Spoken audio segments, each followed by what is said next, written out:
¿Cuál es la proporción que aporta respecto al peso total, su distribución en los compartimentos celulares y cómo varía según las condiciones fisiológicas?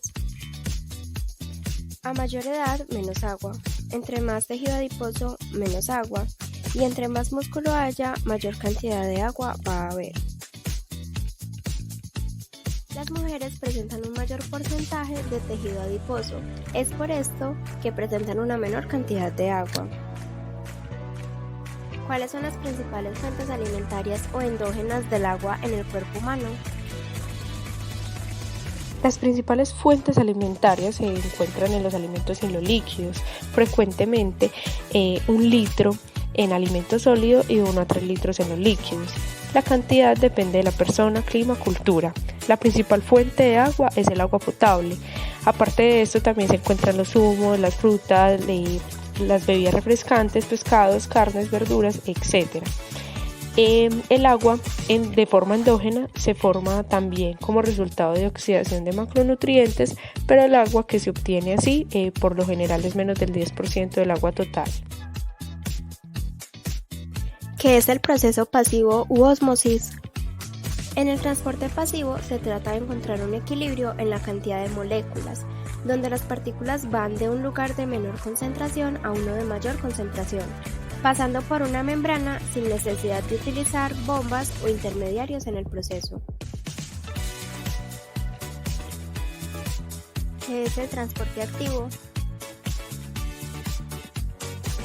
Es el movimiento del agua con electrolitos, donde hay movimiento de partículas de menor concentración a una región de mayor concentración, mediado por factores como bombas de sodio y potasio, y se requiere energía. Esto también se da en el movimiento de agua y electrolitos por el eritrocito, sea en el lado luminal y en el vaso lateral, donde el sodio entra pasivo por el borde apical y el agua sigue al sodio. Además de eso, el sodio sale activo por bomba sodio-potasio en el borde vasolateral. Principales funciones del agua en el cuerpo humano. El agua ayuda a regular la temperatura corporal, participa en la descomposición bioquímica de los alimentos y permite que los nutrientes lleguen a las células. También aporta al volumen sanguíneo. El balance hídrico del cuerpo humano se regula por varios mecanismos, por ejemplo, a mayor sed mediado por el hipotálamo cuando las pérdidas de agua equivalen al 2% de agua corporal, o también a mayor reabsorción tubular de agua cuando hay un déficit, eso es a nivel del riñón. El flujo de orina es la parte más variable de la pérdida de agua. La permeabilidad de agua del tubo colector depende de la hormona antidiurética. La potomanía es un trastorno alimenticio donde hay un exceso de ingesta de agua, lo que puede provocar que haya una mayor eliminación de minerales como sodio a través de la orina. Esto reduce la osmolaridad de los líquidos intracelulares, lo que puede producir cefalias, vómito, visión borrosa, náuseas y convulsiones. Las enzimas son catalizadores biológicos de naturaleza proteica, en el cual se encargan de hacer que las reacciones químicas metabólicas sean más rápidas y efectivas. Con la ausencia de estas, las reacciones que necesitan el cuerpo, que se hagan minutos, horas o segundos, pueden llegar a tardar días, semanas, años, etc., impidiendo el flujo de la vida. Aparte de esto, los catalizadores son necesarios para diferentes rutas metabólicas que necesita el cuerpo. En las reacciones que son catalizadas enzimáticamente se requiere menos energía para la activación, debido a que la enzima reduce la cantidad de energía que se necesita y acelera el proceso de la reacción. En cambio, en las reacciones que no son catalizadas enzimáticamente se requiere de más energía y toman más tiempo. Las enzimas actúan sobre un sustrato en específico, dependiendo de las características químicas de la forma geométrica del sitio activo que encaje perfecto en el sustrato. Las enzimas son catalizadores específicos, como se mencionó anteriormente. Cada enzima cataliza un solo tipo de reacción. Casi siempre actúa sobre un único sustrato o sobre un grupo muy reducido de ellos. El sitio activo es un sitio de unión que está formado por los aminoácidos que están en contacto directo con el sustrato. Y un sitio catalítico es el que está formado por los aminoácidos directamente implicados en el mecanismo de la reacción. Los grupos catalíticos son los residuos del sitio activo y se encargan directamente de la transformación del sustrato en producto. El tipo de interacciones que se dan en el sitio activo entre la enzima y el sustrato pueden ser interacciones hidrofóbicas, electrostáticas, puentes de hidrógeno o fuerza de Van der Waals. Las enzimas actúan sobre un sustrato en específico, dependiendo de las características químicas de la forma geométrica del sitio activo que encaje perfecto en el sustrato. Las enzimas son catalizadores específicos, como se mencionó anteriormente. Cada enzima cataliza un solo tipo de reacción.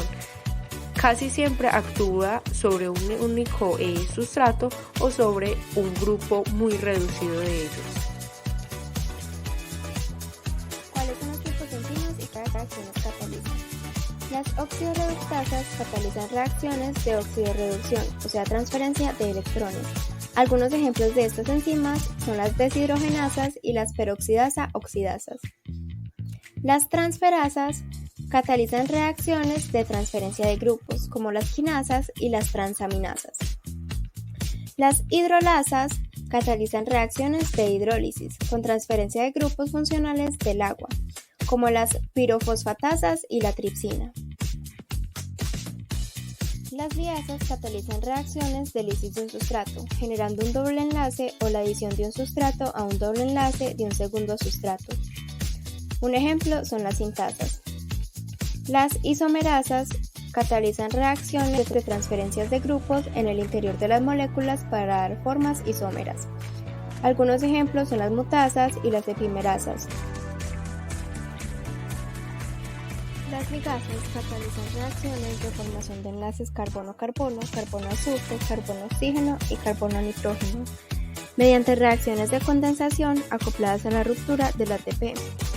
Un ejemplo son las sintetasas. El cofactor es un componente de tipo no proteico que complementa a una enzima. El cofactor tiene que estar presente en cantidades adecuadas para que la enzima pueda actuar, catalizando una reacción bioquímica. Son cofactores las coenzimas y los iones metálicos. Una coenzima es un tipo de cofactor, es un cofactor orgánico no proteico que se requiere junto con la proteína enzimática para que tenga lugar la reacción enzimática.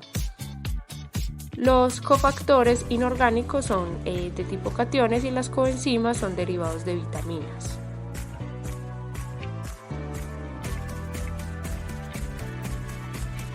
Hay 4 de las vitaminas del complejo B que son esenciales en el ciclo de Krebs y son la riboflavina, que la encontramos como FAD, la niacina, que la encontramos como NAD, la tiamina, que la encontramos como TPP, y el ácido pantoténico, que lo encontramos como CoA. ¿Cuáles son los mecanismos generales por los cuales un micronutriente, sea vitamina o mineral, pueden modular la actividad enzimática?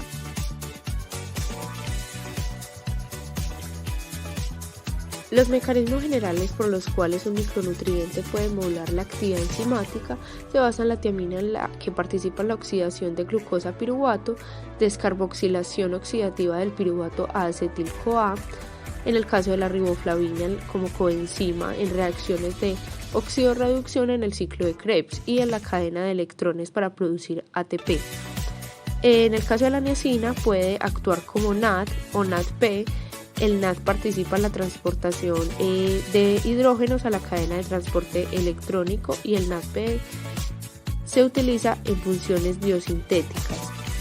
El ácido pantoténico forma parte del complejo enzimático para la síntesis de ácidos grasos, también es precursor del acetil-CoA.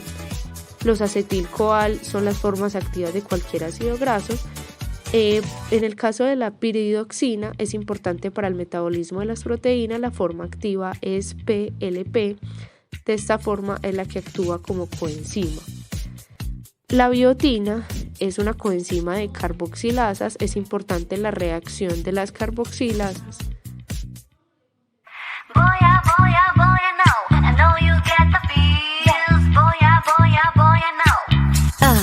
I'm so curious about your boy.